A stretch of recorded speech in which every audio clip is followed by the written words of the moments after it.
استغلال المساحات والتحرك من غير كرة هما كانوا سر فوز النادي الأهلي على حرس الحدود بثلاثية نظيفة. وعشان نفهم أكتر فتعال نشوف الفيديو ده، بس الأول ما تنساش اللايك والشير والمتابعة، ولو أنت على اليوتيوب اشترك في القناة.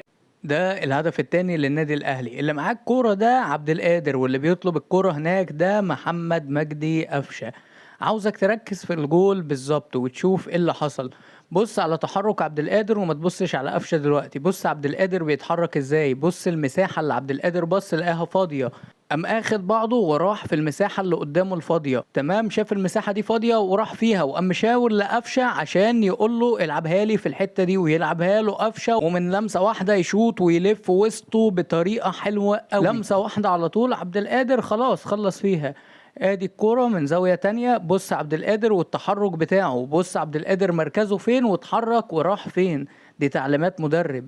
والكرة الصراحة اتلعبت حلوة قوي من قفشة. قفشة عمل ماتش كويس جدا. وده الهدف الثالث. وكلمة السر استغلال المساحات. ده طاهر وده قفشة. بص قفشة رايح فين، رايح في الحتة الفاضية، المساحة الفاضية، وطاهر يلعبها لقفشة بوش رجله كده، وقفشة يقف على الكرة. بص المساحة الفاضية دي هتلاقي طاهر دلوقتي راح واتحرك فيها. قفشة لعبها له، طاهر بقى خلاص يعتبر الدنيا قدامه رايقة، وقدر ان هو يسجل منها الهدف الثالث للنادي الاهلي. فتقدر تقول ان سر فوز النادي الاهلي هو فكرة استغلال المساحات، وان انت تتحرك من غير كورة في المكان او المساحة الفاضية اللي هتكون قدامك. هي دي كلمة سر فوز النادي الاهلي على حرس الحدود. وطبعا مش هينفع ننسى البداية والمفتاح اللي فتح المباراة للنادي الاهلي في الهدف الاول.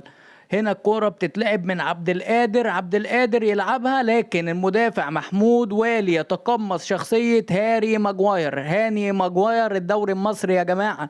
وحارس المرمى الصراحة أنا مش فاهم دماغه كانت فين وهو طالع يعني على الكورة. بصراحة ما تفهمش، الموضوع غريب.